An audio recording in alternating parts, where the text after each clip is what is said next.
പൊതുവിദ്യാഭ്യാസ വകുപ്പിനു വേണ്ടി കൈറ്റ് വിക്ടേഴ്സ് അവതരിപ്പിക്കുന്ന ഫസ്റ്റ് ബെൽ ഓഡിയോ ക്ലാസ്സിലേക്ക് സ്വാഗതം. +1 ക്ലാസ്സിലെ ഫസ്റ്റ് ബെൽ പരിപാടിയുടെ തുടർച്ചയായി പരീക്ഷയ്ക്കായുള്ള ഫോക്കസ് ഏരിയ കേന്ദ്രീകരിച്ചാണ് ഇത് തയ്യാറാക്കിയിരിക്കുന്നത്. ക്ലാസ് കേൾക്കുമ്പോൾ പാഠപുസ്തകം കൂടി മുന്നിലുണ്ടാകുന്നത് ഗുണകരമായിരിക്കും. प्यारे बच्चों, नमस्कार. मेरा नाम श्रीविद्या है. मैं GHSS अरविकरा स्कूल में काम करती हूँ. दूसरी भाषा हिंदी रिवीजन की कक्षा में आप सबका स्वागत है. क्या हाल है दोस्तों? सब कुशल है ना? എല്ലാവരും +1 പരീക്ഷയുടെ തയ്യാറെടുപ്പിലായിരിക്കും അല്ലേ? നമുക്കറിയാം, ഓൺലൈൻ ക്ലാസുകളിൽ നിന്നും നിങ്ങൾ പരിചയപ്പെട്ട പാഠഭാഗങ്ങളെ ആസ്പദമാക്കിയായിരിക്കും നിങ്ങളുടെ പരീക്ഷ. അതുകൊണ്ട് തന്നെ ഇതിനെ നിങ്ങൾ ഭയത്തോടെ കാണുകയും വേണ്ട. വിക്ടേഴ്സ് ചാനലിലൂടെയുള്ള ഹിന്ദി ക്ലാസുകൾ എല്ലാം തന്നെ നിങ്ങൾ കേട്ടിരിക്കും.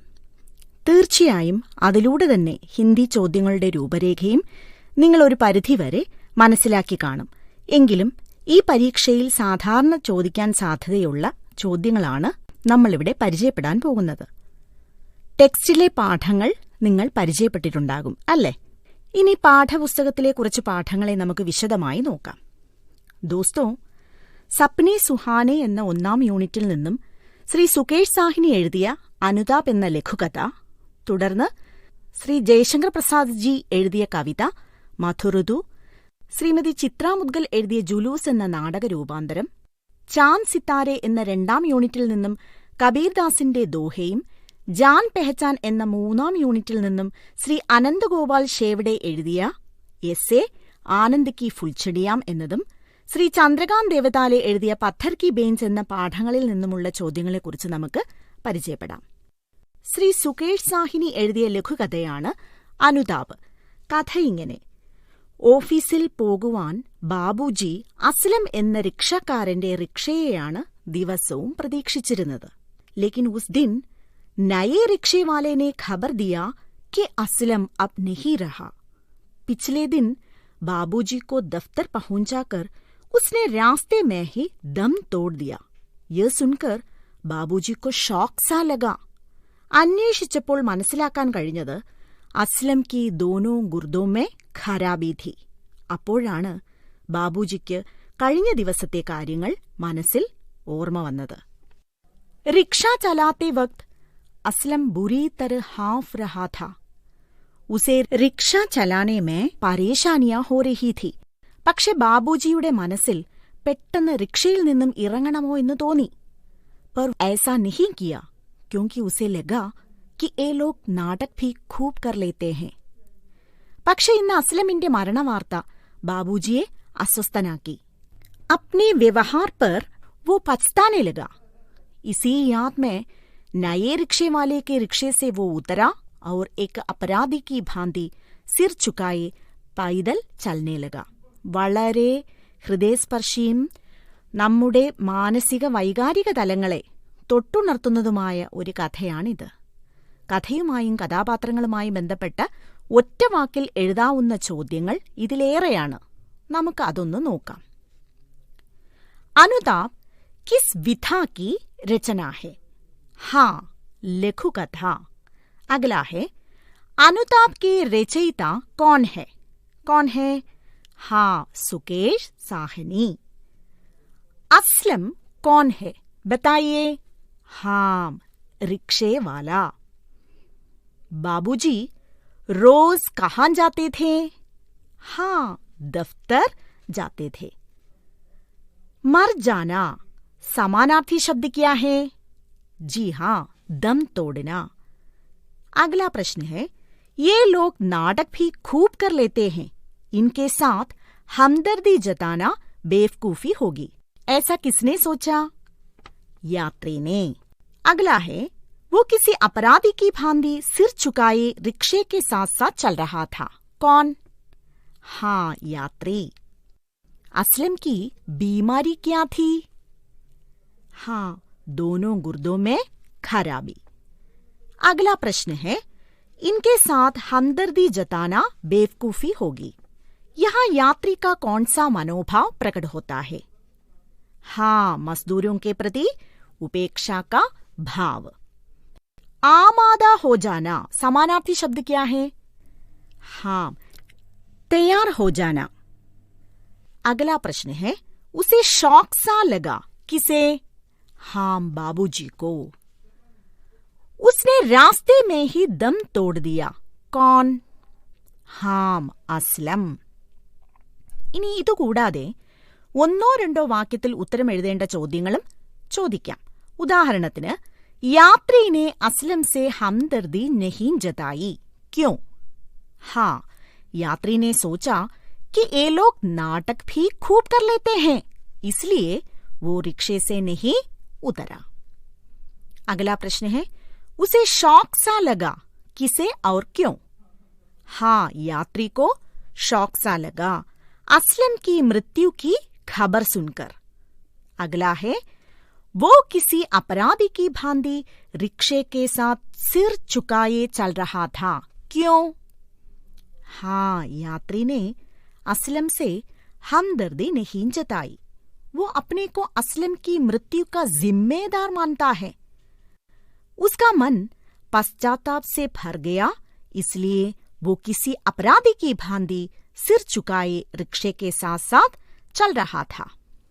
अगला प्रश्न, डॉक्टर ने असलम को रिक्शा चलाने से मना कर रखा था. क्यों? हाँ, असलम के दोनों गुर्दों में खराबी थी, इसलिए डॉक्टर ने असलम को रिक्शा चलाने से मना कर रखा था. अगला प्रश्न है, डॉक्टर द्वारा मना करने पर भी असलम रिक्शा चलाता रहा. क्यों? हाँ, अपने परिवार की रोटी कमाने के लिए डॉक्टर द्वारा मना करने पर भी असलम रिक्शा चलाता रहा. ഇത്തരത്തിൽ ചോദ്യങ്ങൾ നമുക്ക് പ്രതീക്ഷിക്കാം. ഇനി മറ്റു ചോദ്യങ്ങളിലേക്ക് കടക്കാം. പാഠപുസ്തകത്തിൽ നൽകിയിട്ടുള്ള ഡയറി ഏറെ പ്രധാന ചോദ്യമാണ്. പല മഹത് വ്യക്തികളുടെയും ഡയറി കുറിപ്പുകൾ നിങ്ങൾ ഒരുപക്ഷെ കേട്ടിട്ടുണ്ടാകും. അപ്പോൾ ഈ പാഠഭാഗത്തിലെ ഒരു ചോദ്യം നോക്കാം.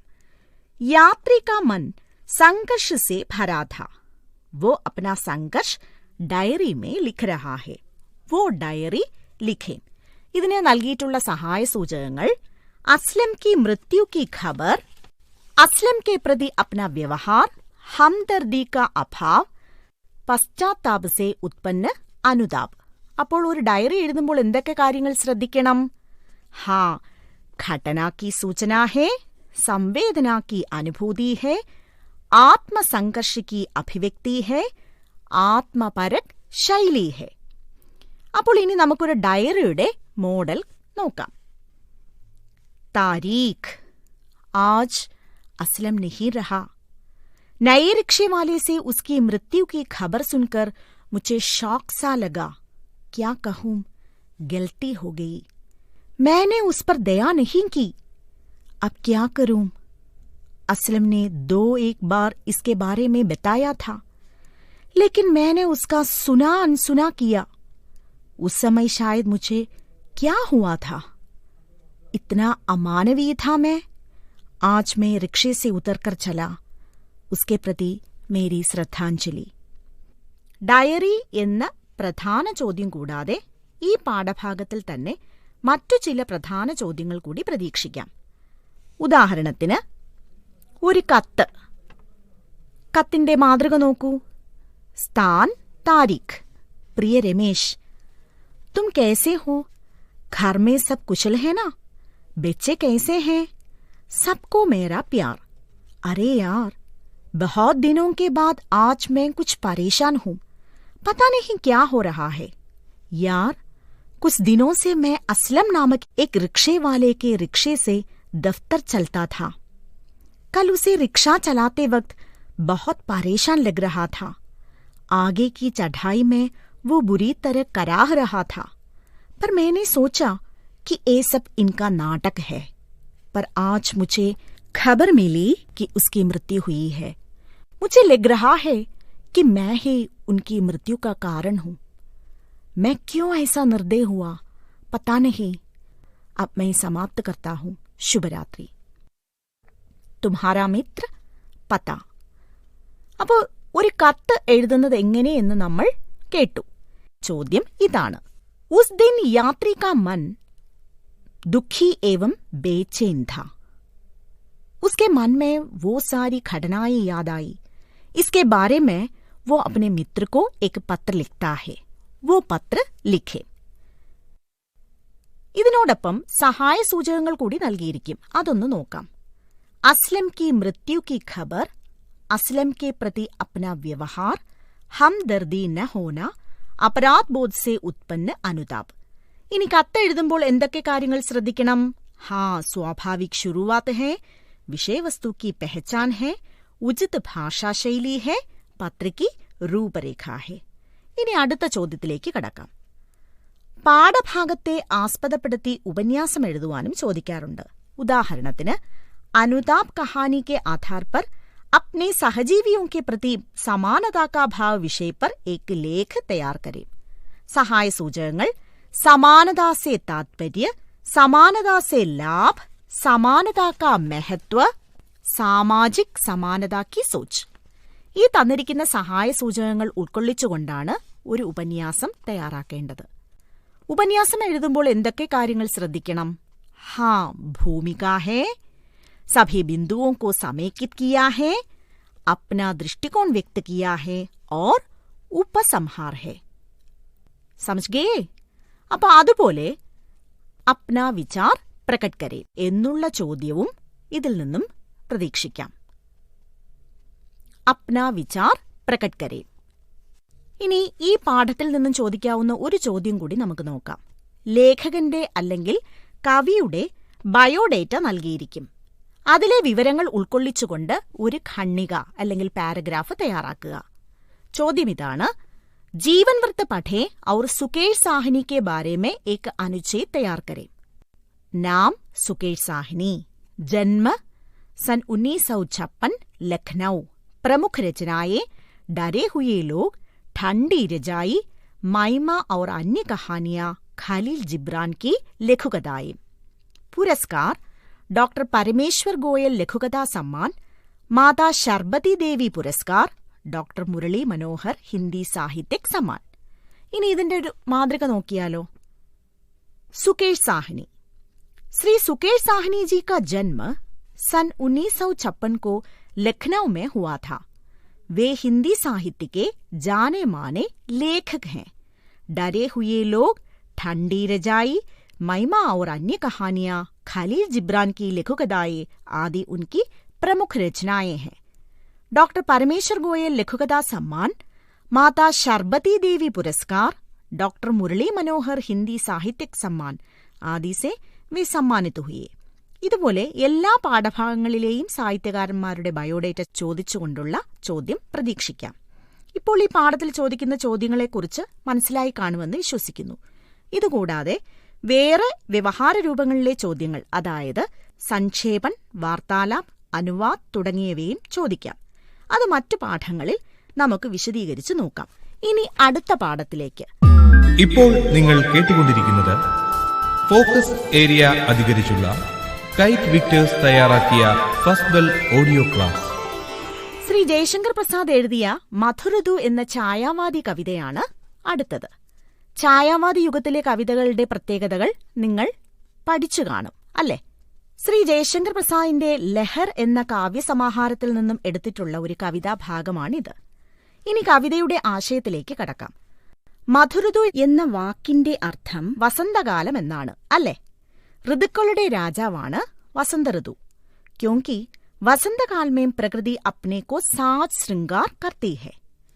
വസന്തകാലത്തിലെ മനോഹരമായ പ്രകൃതി വർണ്ണനയും സൗന്ദര്യവർണ്ണനയുമാണ് ഈ കവിതയിൽ കവി വർണ്ണിച്ചിട്ടുള്ളത്. इस कविता में कवि ने प्रकृति की सुंदरता को प्रणय से जोड़ा है और प्रणय की भावनाओं को प्रकृति से.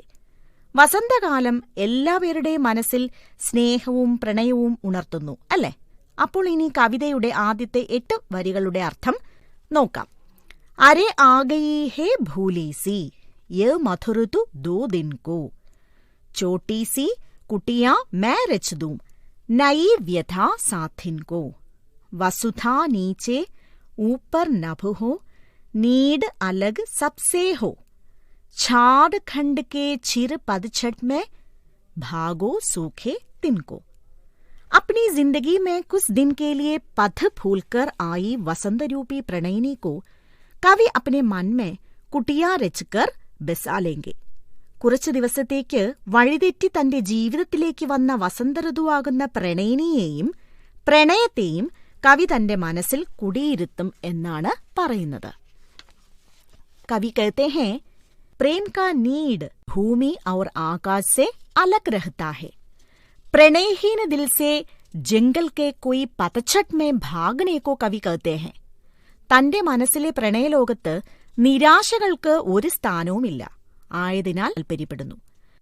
निराशाओं को जंगल में भाग जाने के लिए कवि कहते हैं. निराशाओं के भागने के बाद दिल में आशाएं जाग उठती हैं, है ना. ഇനി അടുത്ത 8 വരികളുടെ ആശയം നോക്കാം. आशा से अंकुर छूलेंगे, पल्लव पुलकित होंगे, मेरे किसले का लघु भव ये आह खलेगा किनको. सिहर भरी कमती आवेगी मलयानिल की लहरें, चुंबन लेकर और जगाकर मानस नयन नलिन को. दोस्तों, प्रणय दिल की इच्छाओं रूपी आशाओं रूपी अंकुर को जगाता है. मन रूपी चूल्हे पर इन इच्छाओं की सपनों की कलियां डोलेंगी. കവി തന്റെ മനസ്സിൽ പ്രണയത്തിൻ്റെതായ ഒരു ലോകം സൃഷ്ടിച്ചിരിക്കുന്നു. ആ ലോകത്തിൽ സ്വപ്നങ്ങളുടെയും ആശകളുടെയും തളിരുകൾ നാം വിട്ടു തുടങ്ങിയിരിക്കുന്നു. ആ പ്രണയലോകം ആർക്കും ഇഷ്ടമാകാതിരിക്കില്ല. പ്രണയാർദ്രമായ മനസ്സ് സന്തോഷഭരിതമായിരിക്കും. അത് എല്ലാവർക്കും ഇഷ്ടമാണ്. तो उस समय मलयानिल की लहरें सिहर कर आती हैं और प्रणय से उन्मत्त कमल की कलियों को चुंबन करके जगाती हैं. अर्थात प्रणय हृदय की कोमल भावनाओं को जगाता है. अगली पंक्तियों की ओर चले. जवां कुसुम सी उषा खिलेगी मेरी लिखु प्राची में, हंसी भरे उस अरुण अथर का राग रंगेगा दिन को, अंधकार का जलधि लांघ कर आवेंगी शशि किरणे, अंतरिक्ष छिड़केगा कण कण നിശിമേ മധുർ തുഹിൻകോ. കവി തന്റേതായ ലോകത്തെ പ്രണയകൂടാരത്തിൽ പ്രണയത്തിന്റെ ശോണിമ പരത്തുന്ന പ്രണയിനിയെക്കുറിച്ച് പറയുന്നു. കവി कहते हैं, मेरी लिखुप्राची में जवां कुसुम या लाल भूल सी उषा खिलेगी. अर्थात जिस प्रकार जवा कुसुम खिलेगा उसी प्रकार उषा या प्रणयिनी का आगमन होगा. ഉദയസൂര്യന്റെ ചുവപ്പ് നിറം പകലിനെ വർണ്ണാഭമാക്കുന്നു. പ്രണയിനിയുടെ സ്നേഹം കവിയുടെ ജീവിതത്തെ വർണ്ണാഭമാക്കുന്നു. ആകെ ക്യാ ഹോത്താ ഹേ, അന്ധകാർ കാ ജലധി യാ സമുദ്ര ലാംഘകർ ചന്ദ്ര കി കിരണേം ആവേഗി. ആ സമയത്ത് പ്രകൃതി മനോഹരമായ ഹിമഗണങ്ങൾ വർഷിക്കുന്നു. ഇനി അവസാനത്തെ വരികളിലൂടെ കടന്നുപോകാം. ഇസ് ഏകാന്ത സൃജൻ മേ കോയി കുച്ച് ബാധ മത് ഡാലോ, ജോ കുച്ച് അപ്നെ സുന്ദർ സേ ഹേ ദേ ദേനേ ദോ ഇൻകോ. ഈ ഏകാന്തമായ സൃഷ്ടിയെ ആരും തടസ്സപ്പെടുത്തരുത്. അർത്ഥാത് प्रकृति से ही प्रेमी प्रेमिकाओं के मन में प्रणय की भावनाएं जाग उठती हैं और उस समय अपने में जो सुंदरता है उसे प्रकृति को लौटा दे. प्रकृति के सृजन कार्य में कोई ബാധ മത്ത് ഡാലേ. അതായത് പ്രകൃതി ഈശ്വരനാണ്. മനുഷ്യന്റെ പ്രവർത്തനങ്ങളിൽ പ്രകൃതിയുടെ സൗന്ദര്യം നശിപ്പിക്കപ്പെടുന്നു. അതിനാൽ അതിനെ നശിപ്പിക്കരുതെന്നും ആ മനോഹാരിതയാണ് മനുഷ്യഹൃദയങ്ങളിൽ പ്രണയമുണർത്തുന്നത് എന്നും കവി ഇവിടെ സൂചിപ്പിക്കുന്നു. ഇപ്പോൾ നിങ്ങൾക്ക് ഛായാവാദി കവിതകളുടെ പ്രത്യേകതകൾ എന്തെല്ലാമാണെന്ന് മനസ്സിലായി കാണും അല്ലേ? എന്തൊക്കെ സവിശേഷതകളാണ് ഛായാവാദി കവിതകളിൽ വരുന്നത്? അതെ, പ്രേം, പ്രകൃതി സൗന്ദര്യ, വൈയക്തികത, മാനവീകരൺ, കോമൽകാന്ത് പദാവലിയോं का പ്രയോഗ. ഇനി ഇതിൽ വരുന്ന ചില ചോദ്യങ്ങൾ നമുക്കൊന്ന് നോക്കാം. കഴിഞ്ഞ പാഠത്തിൽ ചർച്ച ചെയ്തതുപോലെ തന്നെ ഈ കവിതയിലും ഒറ്റവാക്കിലുള്ള ചോദ്യങ്ങളും ഒന്നോ രണ്ടോ വാക്യത്തിലുള്ള ചോദ്യങ്ങളും വരികളുടെ ആശയം വരുന്ന ചോദ്യങ്ങളും ആസ്വാദനക്കുറിപ്പും ചോദിക്കാവുന്നവയാണ്. അപ്പോൾ ആദ്യം ഒറ്റവാക്കിലുള്ള ചോദ്യങ്ങൾ നമുക്ക് നോക്കാം. ഒന്നാമത്തെ ചോദ്യം, മധുരദു കിസ്കി രചന ഹേ? കിസ്കി രചന ഹേ? हाँ, जयशंकर प्रसाद की। अगला प्रश्न, मधुरधु कविता में कवि ने किसका वर्णन किया है? हाँ, प्रकृति का सुंदर वर्णन किया है। अगला प्रश्न, भूमि शब्द का समानार्थी क्या है? क्या है? हाँ, वसुधा। कविता में सूखे तिनकों से मतलब क्या है? ठीक है, निराशा से या प्रेम विहीनता से, दुख से। अंधकार का सागर पार करके कौन आएगी? शशि किरणें आएंगी। प्रेम का नीड कहाँ स्थित है? सही, आकाश और धरती के बीच। अगला प्रश्न, खोसला का समानार्थी शब्द क्या है? हाँ, नीड। अगला है, वसंत ऋतु के आगमन के कारण मेरे मन में नई नई आशाएं और प्रतीक्षाएं भर रही है। समान आशय वाली पंक्ति कौन सी है? हाँ, आशा से अंकुर छू लेंगे। अगला प्रश्न, वसंत ऋतु का समानार्थी शब्द क्या है? क्या है? हाँ, मधुर ऋतु। मधुर ऋतु किस युग की कविता है? हाँ, छायावादी युग की कविता। अगला प्रश्न, जंगल के पतझड़ में किसको भाग जाना है? हाँ, सूखे पत्तों को। अगला प्रश्न है, मधुर ऋतु कैसे आ गई है? हाँ, पद फूलकर आ गई है।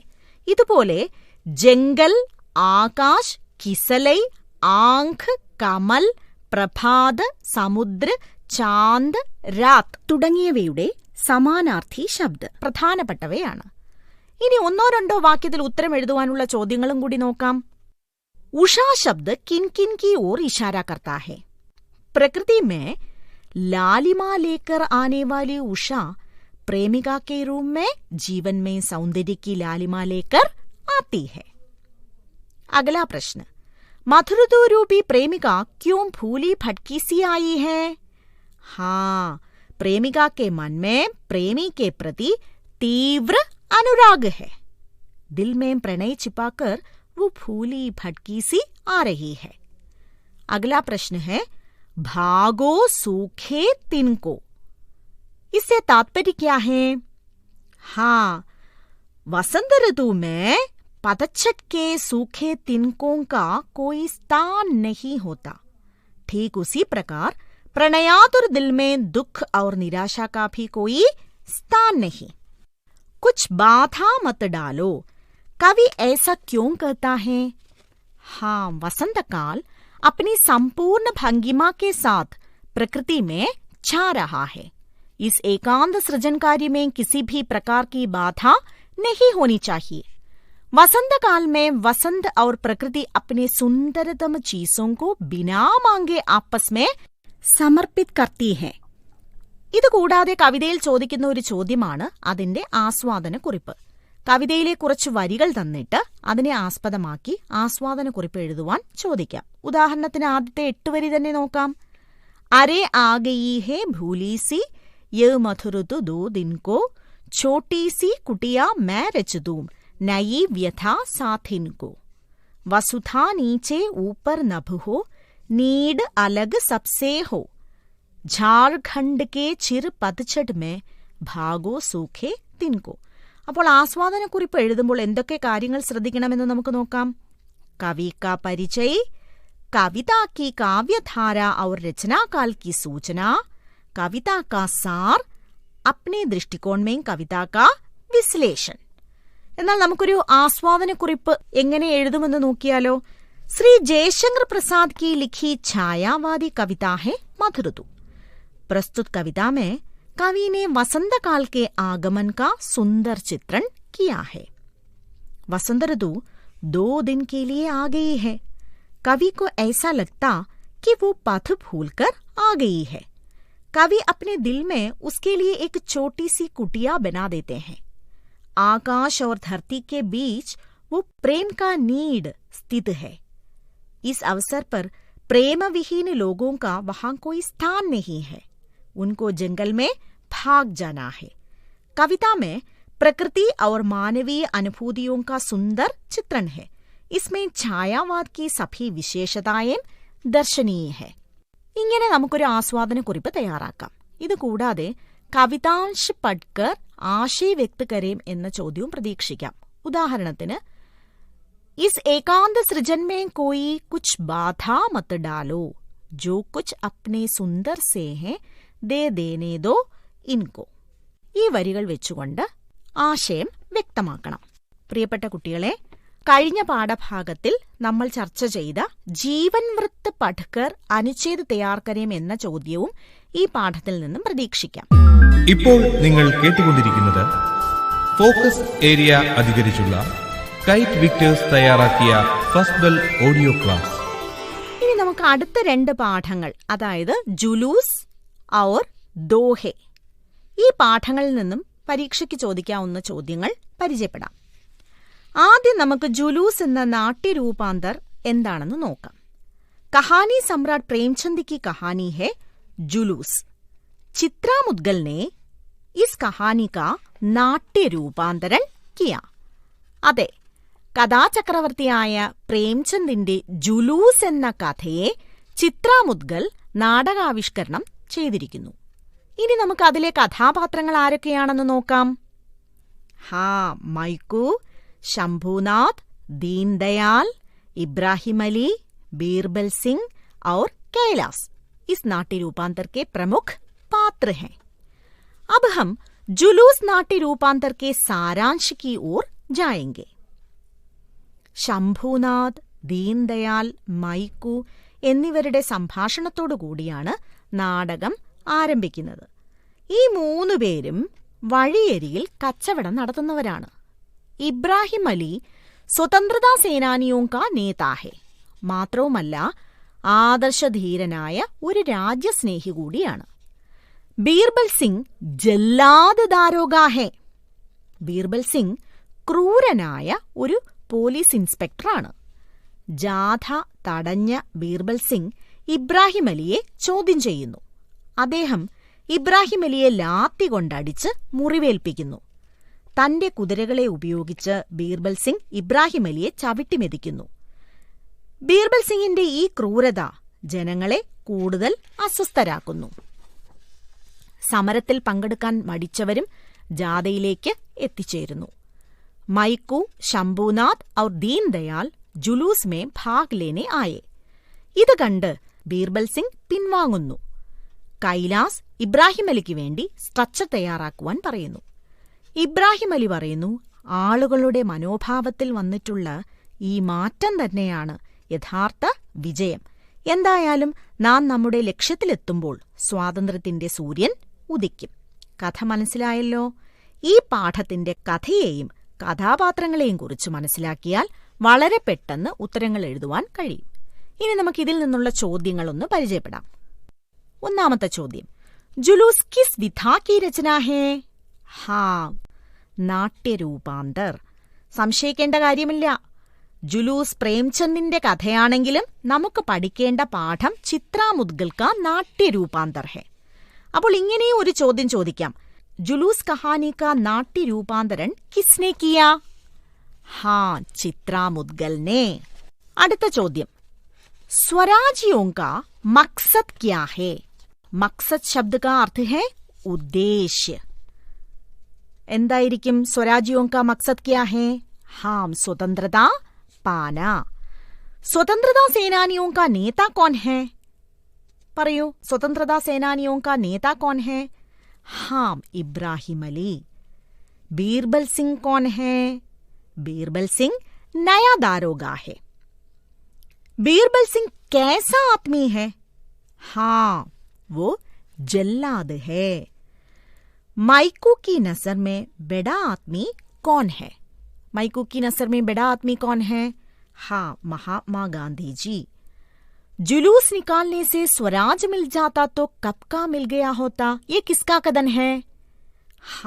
माइकू का. हमारा मकसद इससे कहीं ऊंचा है. ये किसका कथन है? ठीक है, इब्राहिम अली का.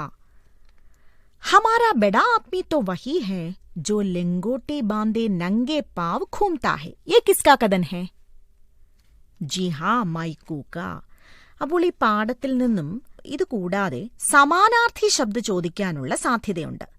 ഇനി നമുക്ക് സമാനാർത്ഥി ശബ്ദ എന്തൊക്കെയാണെന്ന് പരിചയപ്പെടാം. ആഹിസ്ത, ധീരെ, ബർദാശ്ത് സഹൻ, ജുലൂസ് ജനയാത്ര, ഹാക്കിം ശാസക്, കൗം ദേശ്, ജഖ്മി ഖായൽ, ഖൈരിയത്ത് കുശൽ മംഗൽ, നസ്ദീക് പാസ്. ഇതുപോലെയുള്ള സമാനാർത്ഥി ശബ്ദങ്ങൾ നമുക്ക് പ്രതീക്ഷിക്കാം. ഇനി അടുത്തതിലേക്ക്. ചരിത്രചിത്രൺ അല്ലെങ്കിൽ ചരിത്രപ്പർ ടിപ്പണി ചോദിക്കാൻ വളരെ സാധ്യതയുള്ള ഒരു പാഠമാണിത്. ഈ പാഠത്തിൽ നിന്നും ആരുടെയൊക്കെ ചരിത്രചിത്രം ചോദിക്കാം? ഒന്നോർത്തെടുത്തു നോക്കൂ. ദീൻദയാൽ, ശംഭുനാഥ്, മൈക്കു, ബീർബൽ സിംഗ്, ഇബ്രാഹിം അലി. चरित्र चित्रण लिखते समय निम्नलिखित बातों पर ध्यान देना है. क्या क्या है? चरित्र पर प्रकाश डालने वाले संवादों का विश्लेषण करना है, चरित्र की विशेषता समझनी है, विशेषताओं के आधार पर टिप्पणी लिखनी है, चरित्र की विशेषताओं का समर्थन अपने दृष्टिकोण से करना है. ഇനി നമുക്ക് ഇബ്രാഹിം അലിയുടെ സംഭാഷണങ്ങളിലൂടെ അദ്ദേഹത്തിന്റെ ചരിത്രചിത്രം എഴുതി നോക്കിയാലോ. കഥനേ ഹേ, ഹം ദുകാനേ ലൂട്ട്നെ യാ മോട്ടറേൻ തോട്ട്നെ നഹീ നിക്കലേ ഹേ. അഗലാ ഹേ, ഹമാരെ ഭായി ബന്ദ് ऐसे हुक्मों की तामील करने से साफ इनकार कर देंगे. अगला कथन है, जिस दिन हम इस लक्ष्य पर पहुंच जाएंगे उसी दिन स्वराज्य सूर्य का उदय होगा. इन कथनों के आधार पर हमें क्या करना है? चरित्र पर टिप्पणी लिखनी है. देखिए, चरित्र पर टिप्पणी लिखें. जुलूस नाट्य रूपांतर का सबसे प्रमुख पात्र है इब्राहिम अली. चित्रा मुद्गल ने इस नाट्य रूपांतर की रचना की है. इब्राहिम अली स्वतंत्रता सेनानियों का नेता है. उनके नेतृत्व में स्वराज्यों का जुलूस आ रहा है. पुलिस के रोकने पर भी वे लौटने को तैयार नहीं थे. अपने स्वराज्यों पर उनका पूरा विश्वास है. वे देशप्रेमी और अहिंसावादी हैं, परंतु डरपोक नहीं हैं. बड़ी ईमानदारी से इब्राहिम अली अहिंसा का पालन करते हैं.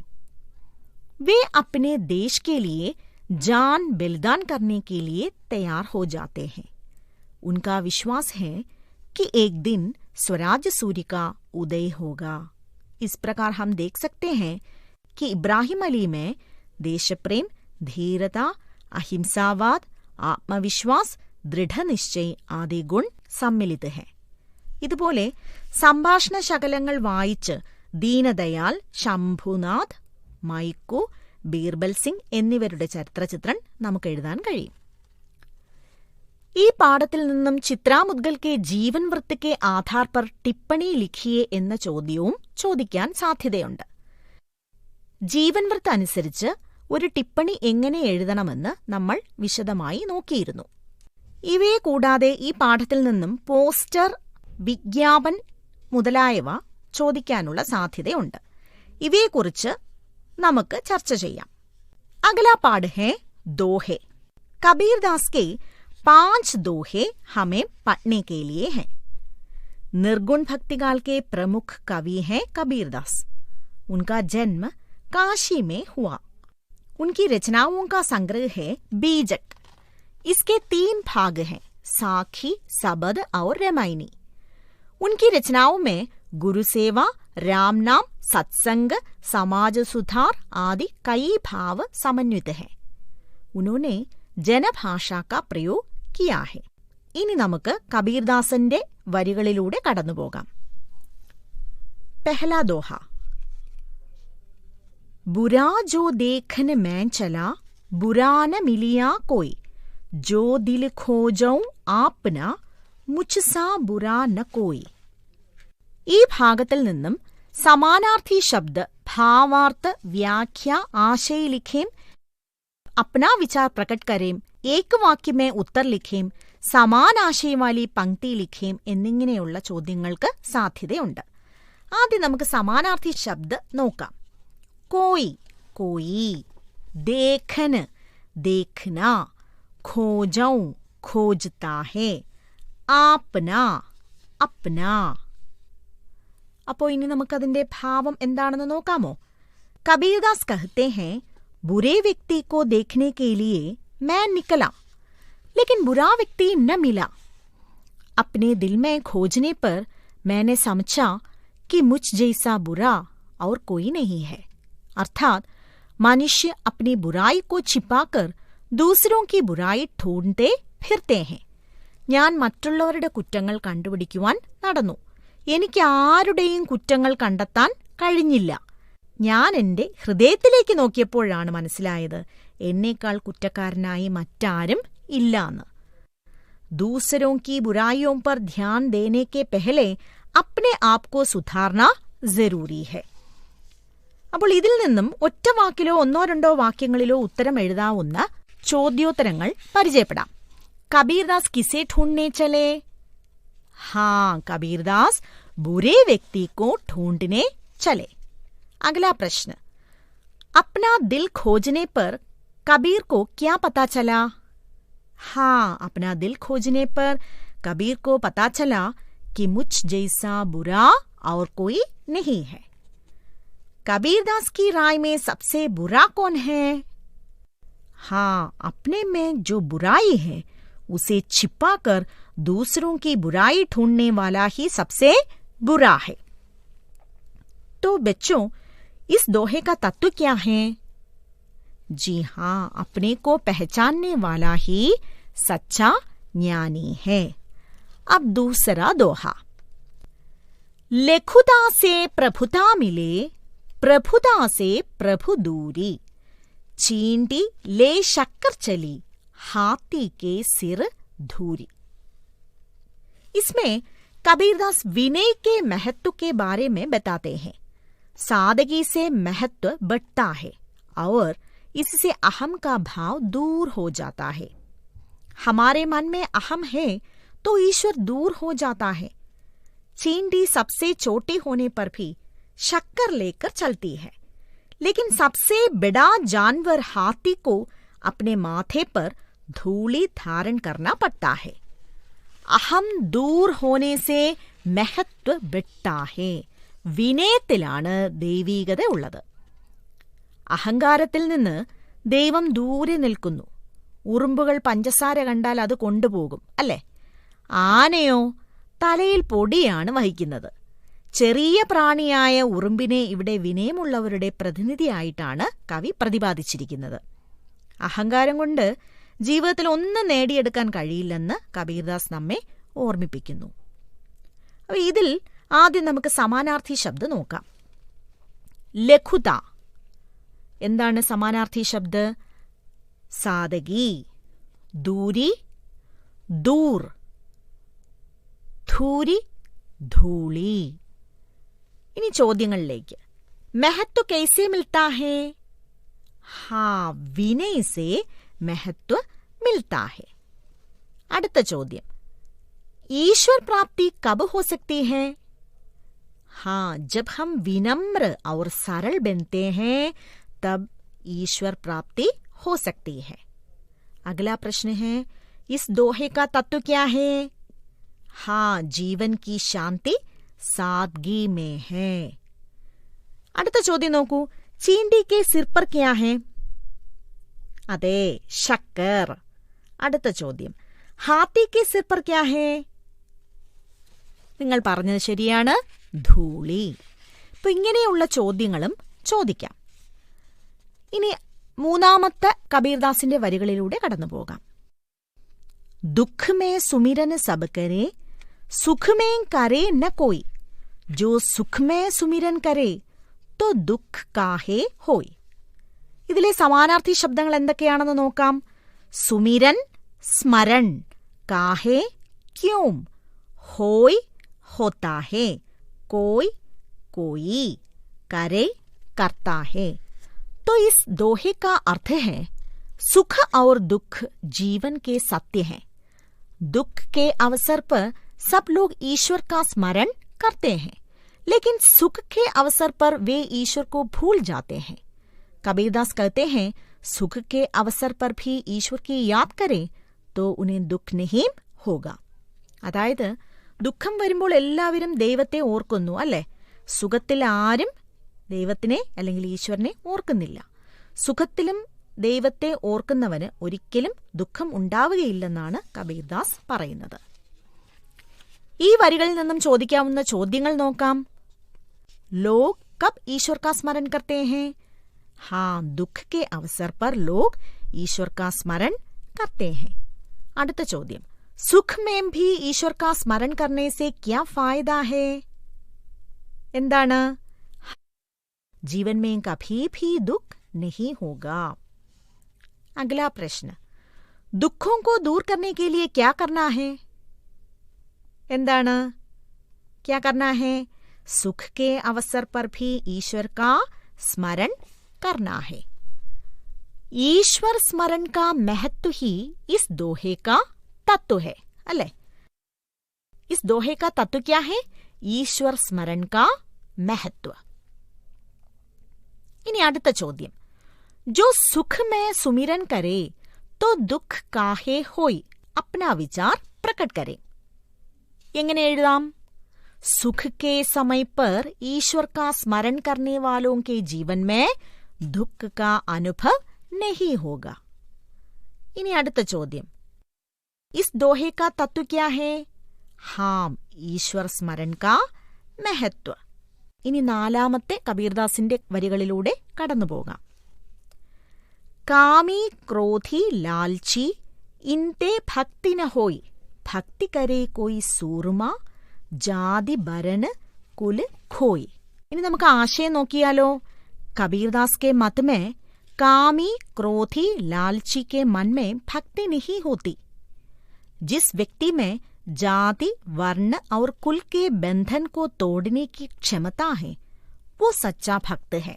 अर्थात समभाव भक्त का लक्षण है. അതായത് ദുസ്വഭാവക്കാരനും കോപിഷ്ഠനും കൊതിയനും ഒരിക്കലും ഭക്തനാകുകയില്ല. ജാതി, നിറം, കുലം എന്നിവ ശ്രദ്ധിക്കാത്തവനാണ് യഥാർത്ഥ ധീരൻ. അവന്റെ മനസ്സിലാണ് യഥാർത്ഥ ഭക്തി ഉണ്ടാകുന്നത്. ഇനി ഇതിലെ സമാനാർത്ഥി ശബ്ദ് നോക്കാം. ഇൻതേ, ഇൻസേ, സൂർമ, ശൂർ, ബരൻ, വർണ്ണ, ഖോയ്, ഖോക്കർ. ഇനി ചില ചോദ്യങ്ങളിലേക്ക്. कौन कौन भक्ति नहीं बनते? हाँ, कामी, क्रोधी और लालची भक्त नहीं बनते. इन्हीं അടുത്ത ചോദ്യം, स्मरण समानार्थी शब्द क्या है? हाँ, सुमिरन. അടുത്ത ചോദ്യം, कबीर के मत में सच्चा वीर कौन है? हाँ, जाति वर्ण कुल आदि भेदभाव को छोड़ने वाला ही सच्चा वीर है. इन्हीं അടുത്ത ചോദ്യം, किन किन से भक्ति नहीं होती? हाँ, काम, क्रोध और लोभ से भक्ति नहीं होती. അടുത്ത ചോദ്യം, सच्चा शूर कैसे बनता है?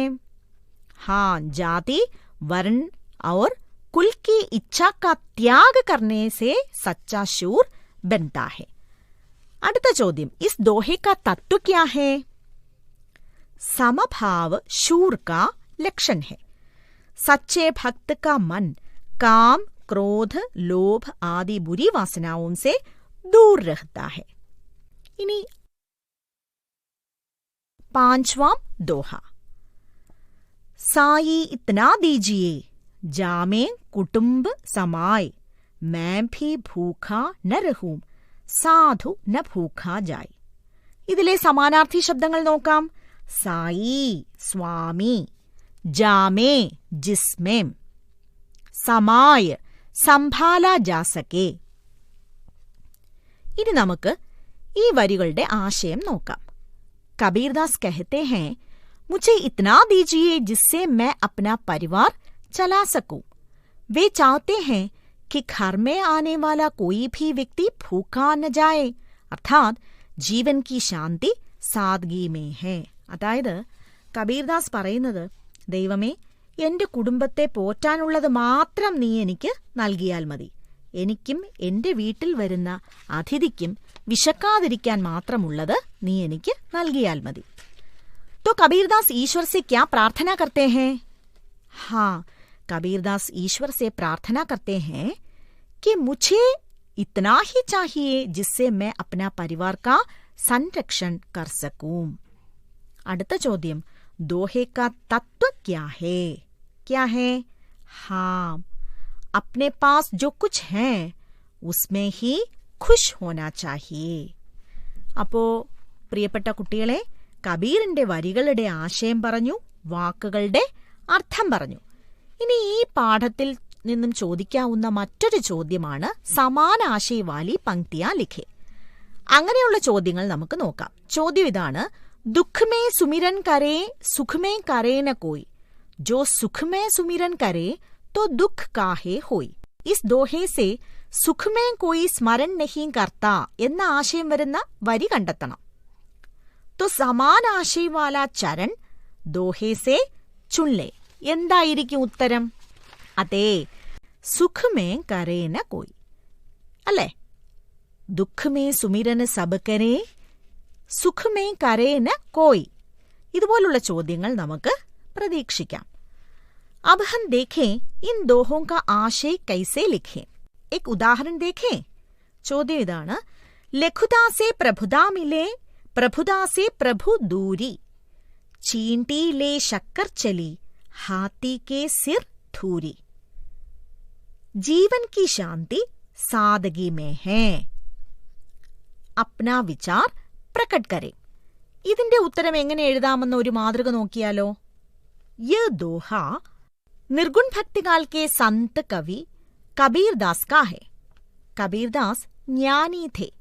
उनकी कविता में गुरु सेवा, राम नाम, सत्संग, भक्ति, समाज सुधार आदि कई विषयों के भाव समन्वित हैं.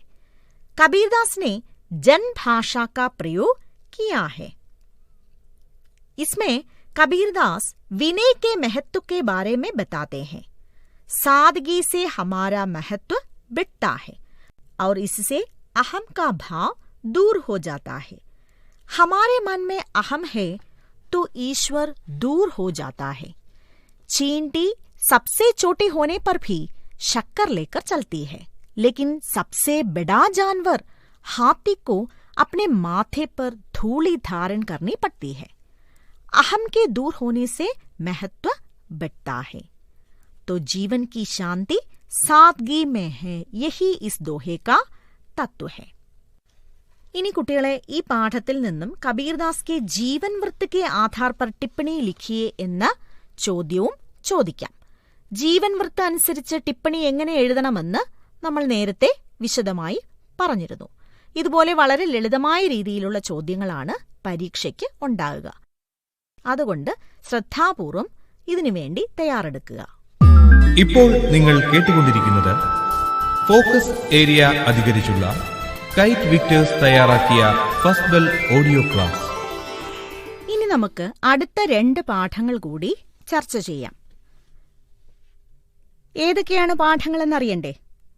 അനന്തഗോപാൽ ഷേവഡെ കാ നിബന്ധ് ആനന്ദ് കി ഫുൽച്ചടിയാ और ചന്ദ്രകാന്ത് ദേവതാലി की कविता പത്ഥർ की ബേഞ്ച്.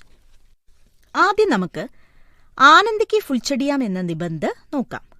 അനന്തഗോപാൽ ഷേവഡെ കാ प्रेरणाप्रद लेख है आनंद की फुलचड़ियां. मधुर वाचन और आचरण से समाज में आनंद की फुलचड़ियां आसानी से खिलाई जा सकती है. अतः अपने कर्म से दूसरों को खुशी मिलने पर हमें जो संतोष का अनुभव होता है वो बहुत बड़ा हो. വ്യത്യസ്തങ്ങളായ 5 സംഭവങ്ങളാണ് ഈ നിബന്ധിൽ ഉൾപ്പെടുത്തിയിരിക്കുന്നത്. ഇതിലെ ഓരോ സംഭവങ്ങൾ നമുക്ക് നോക്കാം. पहली घटना का सारांश सुनिए. एक बूढ़ा आदमी जमीन खोदकर आम की गुठलियां अर्थात आम का बीज बो रहा था.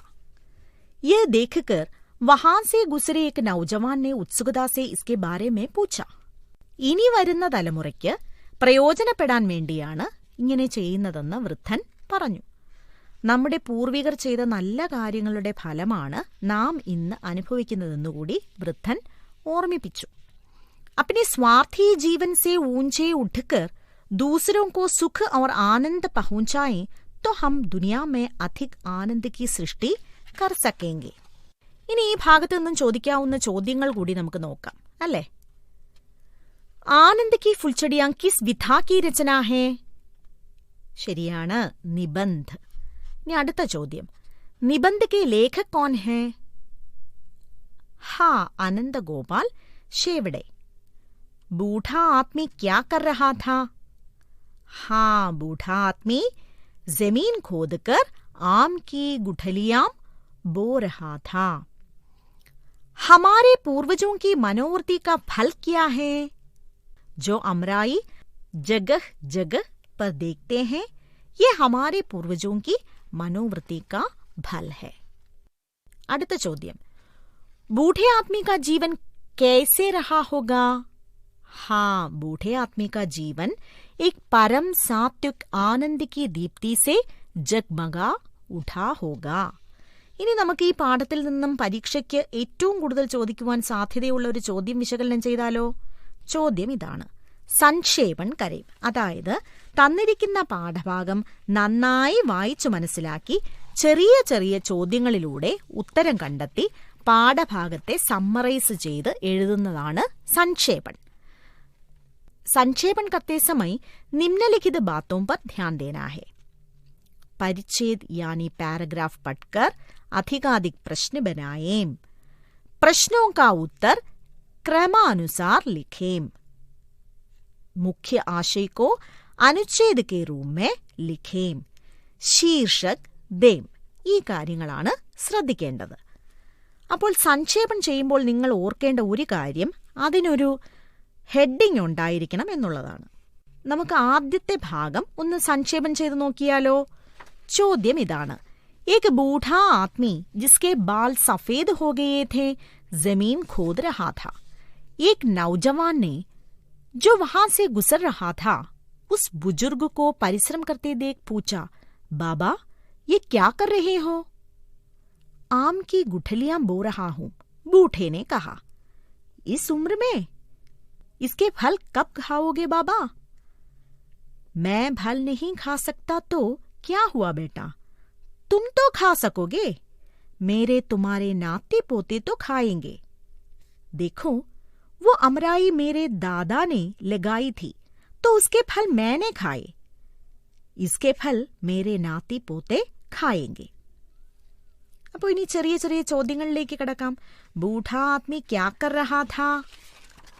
नौजवान का प्रश्न सुनकर बूढ़े ने क्या उत्तर दिया? प्रस्तुत खंड का संक्षेपण करें. खंड के लिए उचित शीर्षक दें. അപ്പോൾ ചോദ്യം നന്നായിട്ട് മനസ്സിലായില്ലേ? അപ്പൊ ആദ്യം തന്നിരിക്കുന്ന പാഠഭാഗം നന്നായി വായിച്ചു മനസ്സിലാക്കിയിട്ട് തന്നിരിക്കുന്ന ചോദ്യങ്ങൾക്ക് ഉത്തരം എഴുതണം. पहला प्रश्न है, बूढ़ा आदमी क्या कर रहा था? ഇതിന്റെ ഉത്തരം എന്താണ്? बूढ़ा आदमी जमीन खोदकर आम की गुठलियां बो रहा था. दूसरा प्रश्न है, नौजवान का प्रश्न सुनकर बूढ़े ने क्या उत्तर दिया? എന്താണ് ഉത്തരം? आम का पेड़ और उसके फल आने वाली पीढ़ी के लिए जरूर उपयोगी होंगे. സംക്ഷേപം ചെയ്യാനായി നേരത്തെ നമ്മൾ കണ്ടുപിടിച്ച ഉത്തരങ്ങൾ ചേർത്ത് വെച്ച് അനുച്ഛേദ് അല്ലെങ്കിൽ പാരഗ്രാഫ് തയ്യാറാക്കണം, അല്ലേ? നമുക്കതൊന്ന് എഴുതി നോക്കിയാലോ. एक बूढ़ा आदमी जमीन खोदकर आम की गुठलियां बो रहा था.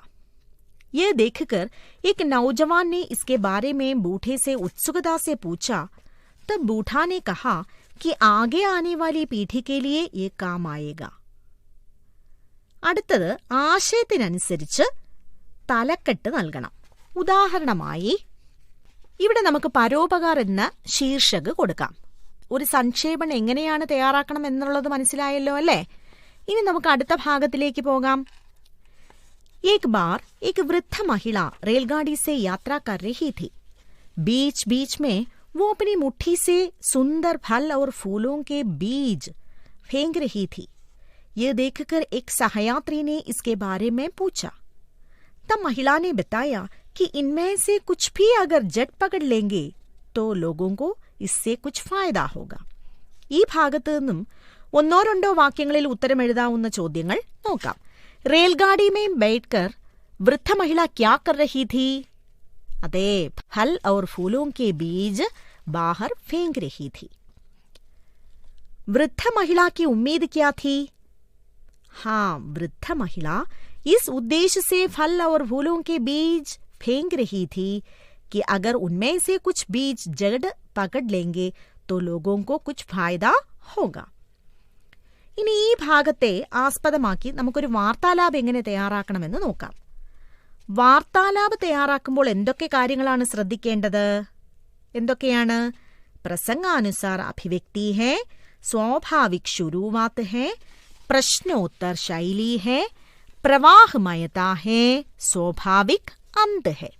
ഇതെല്ലാം ശ്രദ്ധിച്ചുകൊണ്ട് നമുക്കൊരു വാർത്താലാപം എഴുതി നോക്കാം അല്ലേ? ചോദ്യം ഇതാണ്, संभ्रांत महिला रेलगाड़ी से कुछ चीजें बाहर फेंकती जा रही है. तब सहयात्री और महिला के बीच का वार्तालाप तैयार करें. അപ്പോൾ ഇതെങ്ങനെ എഴുതാം? सहयात्री, आप क्या कर रही है बहन जी?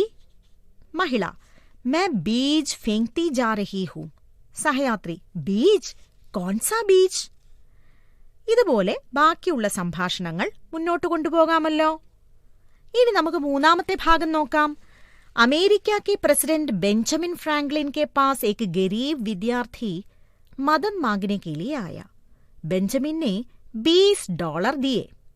വർഷങ്ങൾക്ക് ശേഷം ആ വിദ്യാർത്ഥി $20 തിരികെ ഏൽപ്പിക്കുവാൻ പ്രസിഡന്റ് ബെഞ്ചമിന്റെ അരികിലെത്തി. लेकिन उन्होंने स्वीकार नहीं किया. उस रुपये को अपने पास रखकर जरूरतमंदों को देने के लिए कहा. आज भी वो रकम अमेरिका के जरूरतमंदों के हाथों में घूम रही है. इनी ചോദ്യത്തിലേക്ക്. बेंजामिन फ्रैंकलिन कौन थे? अमेरिका के प्रेसिडेंट थे. बेंजामिन फ्रैंकलिन से मिलने के लिए कौन आया? अरे, एक गरीब विद्यार्थी. बेंजामिन फ्रैंकलिन ने विद्यार्थी की मदद कैसे की? हाँ, $20 देकर बेंजामिन फ्रैंकलिन ने विद्यार्थी की मदद की. रकम लेने से इनकार करते हुए बेंजामिन फ्रैंकलिन ने विद्यार्थी से क्या कहा? हाँ, रकम अमेरिका के जरूरतमंद लोगों को देने का निर्देश दिया.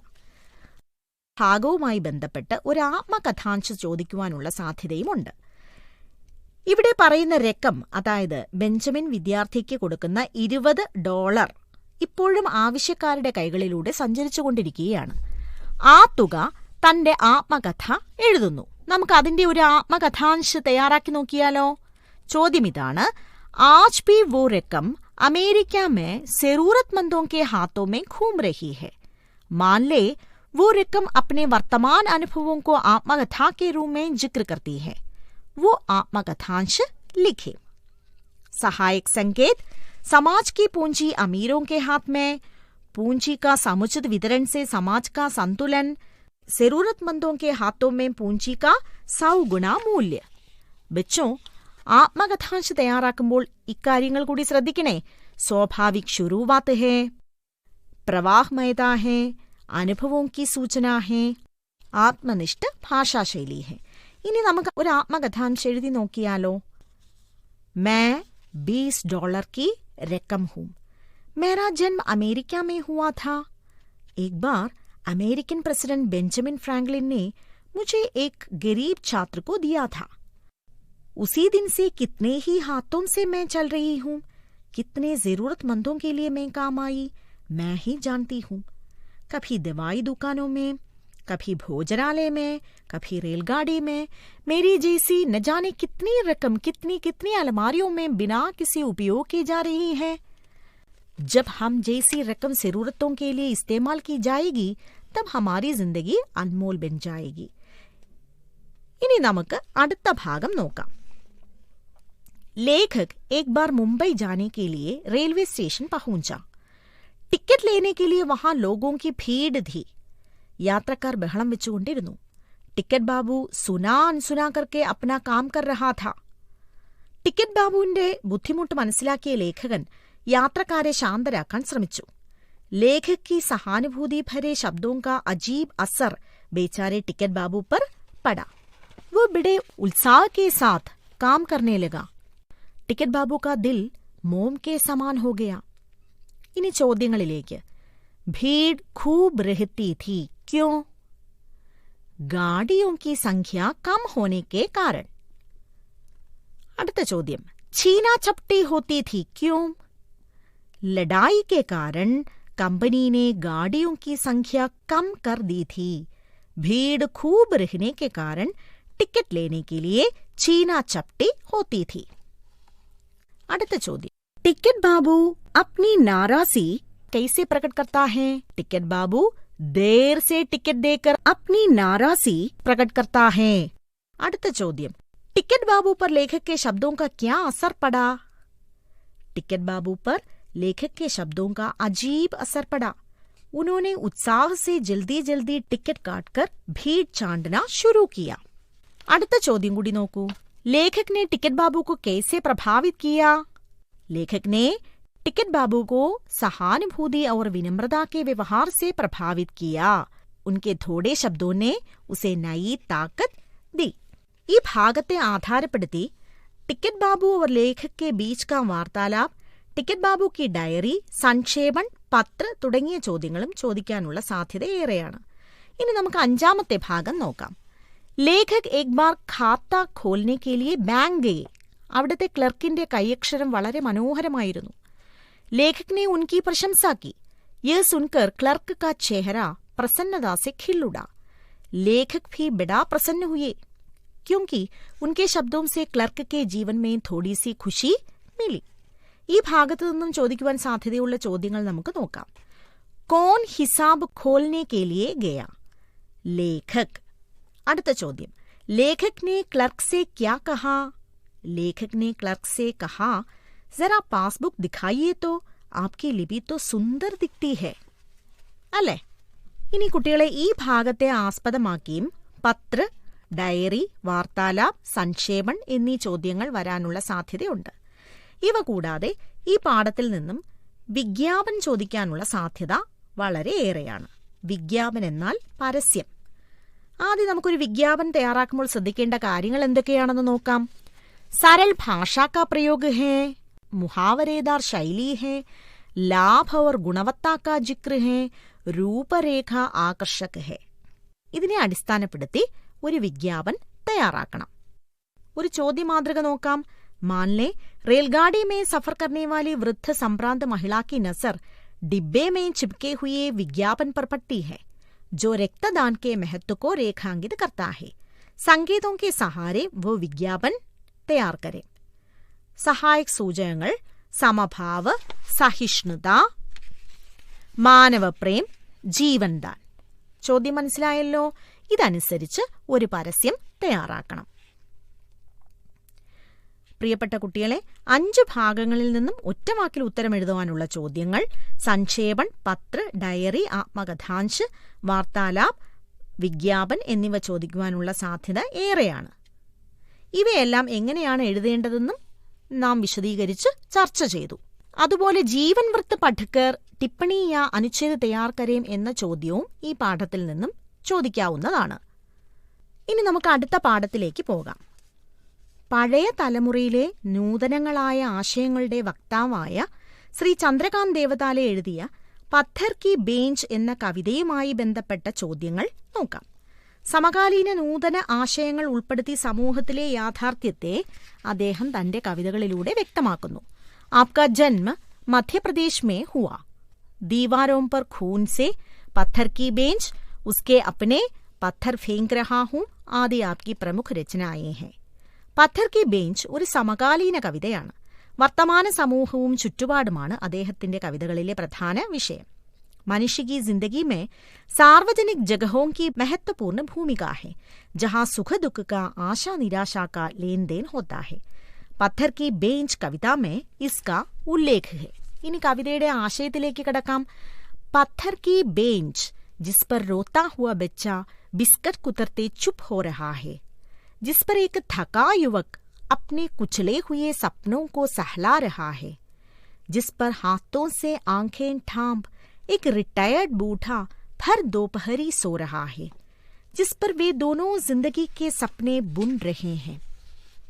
पत्थर की बेंच जिस पर अंकित हैं आंसू, थकान, विश्राम और प्रेम की स्मृतियां. ഇനി ഈ വരികളുടെ ആശയം നോക്കാം. कवि देखता है कि पार्क में वर्षों पुरानी एक पत्थर की बेंच पड़ी है. एक दृश्य में एक रोने वाला बच्चा पत्थर की बेंच का सहारा लेता है. वो बिस्किट कुतरते हुए चुप हो जाता है. രണ്ടാമത്തെ ദൃശ്യത്തിൽ അതേ ബെഞ്ചിൽ തന്നെ ക്ഷീണിതനായ ഒരു യുവാവ് അവിടെ ഇരുന്നുകൊണ്ട് തന്റെ തകർക്കപ്പെട്ട അല്ലെങ്കിൽ ചവിട്ടിമെതിക്കപ്പെട്ട ജീവിത സ്വപ്നങ്ങളെ വീണ്ടും തലോടുന്നതായി തോന്നുന്നു. तीसरे दृश्य में एक रिटायर्ड बूढ़ा भरी दोपहरी में हाथों से आंखें ढक कर बैठा सो रहा है. നാലാം ദൃശ്യത്തിൽ രണ്ടുപേർ പാർക്കിലെ ബെഞ്ചിലിരുന്നുകൊണ്ട് അവരുടെ സ്വപ്നങ്ങൾ നെയ്തെടുക്കുന്നു. कवि ने देखा कि पत्थर के इतिहास में आंसू, थकान, विश्राम, प्रेम जैसी अनियंत्रित संवेदनाएं भरी हुई है. എത്രയോ മനുഷ്യരുടെ കണ്ണുനീരും ക്ഷീണവും വിശ്രമവും പ്രേമത്തിന്റെ ഓർമ്മകളും അടയാളപ്പെടുത്തിയിരിക്കുന്നു. खुली जगह में पड़ी रहने वाली पत्थर की बेंच का सहारा हर एक के दिल की चिंताओं को हल्का बना देता है. इसलिए सब इसका सहारा लेते हैं. ഇനി നമുക്ക് ഈ ഭാഗത്തിലെ ചില ചോദ്യങ്ങൾ കൂടി നോക്കാം. रोता हुआ बच्चा कहाँ बैठा है? हाँ, पत्थर की बेंच पर. पैरों से दबा हुआ समानार्थी शब्द क्या है? कुचला हुआ. युवक क्या कर रहा है? युवक अपने टूटे हुए सपनों को सहला रहा है. അടുത്ത ചോദ്യം, पत्थर की बेंच पर क्या क्या अंकित है? आंसू, थकान, विश्राम, प्रेम आदि. ഇനി തുടർന്നുള്ള വരികൾ കൂടി നോക്കാം. इस पत्थर की बेंच के लिए भी शुरू हो सकता है किसी दिन हत्याओं का सिलसिला. इसे उखाड़ कर ले जाया अथवा तोड़ा भी जा सकता है. पता नहीं सबसे पहले कौन आसीन हुआ होगा इस पत्थर की बेंच पर. ആശയം ഇതാണ്. ഇന്നത്തെ സമൂഹത്തിലെ ഭീകരാന്തരീക്ഷത്തിൽ ഈ ബെഞ്ചിന്റെ നിലനിൽപ്പിനെ കുറിച്ച് പോലും കവി ഭയപ്പെടുന്നു. कवि कहते हैं कि अपनी स्वार्थता के लिए कोई भी किसी भी समय ऐसे सार्वजनिक स्थलों का सत्यानाश कर सकता है. पत्थर की बेंच के लिए हत्याओं का सिलसिला शुरू हो सकता है, उसे तोड़ा भी जा सकता है. कवि को डर है कि ऐसे सार्वजनिक स्थलों का नाश होने पर साधारण जनता अपनी संवेदनाओं को शांत करने से वंचित रह जाएगी. कवि को ये भी मालूम नहीं कि इस पत्थर की बेंच पर पहले कौन आसीन हुआ होगा. എങ്കിൽ ആ കൽബെഞ്ചിന്റെ അധികാരം സ്ഥാപിച്ചെടുക്കാനും പൊതുജനങ്ങൾക്ക് ഉപകാരപ്രദമാകാത്ത രീതിയിൽ പൊതുസ്ഥലങ്ങളെ സ്വകാര്യവൽക്കരിക്കുന്നതിനെതിരെ പരാമർശിക്കുന്ന ഒരു കവിത കൂടിയാണ് ഇത്. समकालीन सामाजिक समस्या को रेखांकित करने वाली इस कविता में सार्वजनिक स्थलों का संरक्षण और उसकी आवश्यकता पर बल दिया है. അപ്പോൾ കുട്ടികളെ, ഒന്നാം യൂണിറ്റിലെ മധുരദു കവിതയിൽ നമ്മൾ ചർച്ച ചെയ്തതുപോലെ ഉള്ള ചോദ്യങ്ങൾ നമുക്ക് ഈ പാഠത്തിൽ നിന്നും പ്രതീക്ഷിക്കാം. അതായത് ഒറ്റ വാക്കിൽ എഴുതുവാനുള്ള ചോദ്യങ്ങളും അതുപോലെ ഒന്നോ രണ്ടോ വാക്യത്തിൽ എഴുതുവാനുള്ളതും പിന്നെ ആസ്വാദനക്കുറിപ്പും. तो हम इस भाग के कुछ प्रश्नों की चर्चा करेंगे. कवि को किस बात का पता नहीं है? हाँ, सबसे पहले इस पत्थर की बेंच पर कौन आसीन हुआ होगा. അടുത്ത ചോദ്യം, परंपरा का समानार्थी शब्द क्या है? हाँ, सिलसिला. അടുത്ത ചോദ്യം, पत्थर की बेंच के लिए क्या शुरू हो सकता है? अरे, हत्याओं का सिलसिला शुरू हो सकता है, उसे उखाड़ कर ले जा सकता है और तोड़ा भी जा सकता है. അടുത്ത ഒരു ചോദ്യം, सबों ने पत्थर की बेंच का सहारा लिया क्यों? खुली जगह में पड़ी रहने वाली पत्थर की बेंच का सहारा लेने पर दिल हल्का बन जाता है. तो पत्थर की बेंच किसका प्रतीक है? हाँ, इंसानियत का, शांति का, विश्राम का, प्यार का प्रतीक है. ഇനി അടുത്ത ഒരു ചോദ്യം, पत्थर की बेंच पर कवि क्यों आशंकित है? कवि आशंकित है कि स्वार्थता भरी दुनिया में न जाने कब इस पत्थर की बेंच की भी बर्बादी हो जाए. അടുത്ത ഒരു ചോദ്യം, जड़ से निकालना, इसका समानार्थी शब्द क्या है? हाँ, उखाड़ना. पत्थर की बेंच के कवि कौन है? हाँ, चंद्रकांत देवताले. ये किस विधा की रचना है? कविता. ഇനി ഇതിലെ സമാനാർത്ഥി ശബ്ദ നന്നായി വായിച്ചു പോകണം. സമാനാർത്ഥി ശബ്ദവുമേ കുത്തർന, കുച്ചല ഹുവ, സഹലാന, ഠാംബന തുടങ്ങിയ വാക്കുകൾ വായിച്ചു മനസ്സിലാക്കുമല്ലോ. ഇത്തരത്തിലുള്ള ചോദ്യങ്ങൾ ചോദിക്കുന്നതിനോടൊപ്പം കവിതയുടെ വരികൾ നൽകിക്കൊണ്ട് അതിന്റെ ആസ്വാദനക്കുറിപ്പും ചോദിക്കാം. മധുരദു എന്ന കവിതയിൽ നമ്മൾ പരിചയപ്പെട്ടില്ലേ, അതുപോലെ. ഇനി ഈ പാഠഭാഗത്ത് നിന്ന് ലേഖ് അല്ലെങ്കിൽ ആലേഖ് എഴുതുവാനും ചോദിക്കാം. അപ്പോൾ ഒരു ആസ്വാദനക്കുറിപ്പ് എഴുതുമ്പോൾ എന്തൊക്കെ കാര്യങ്ങൾ ശ്രദ്ധിക്കണം?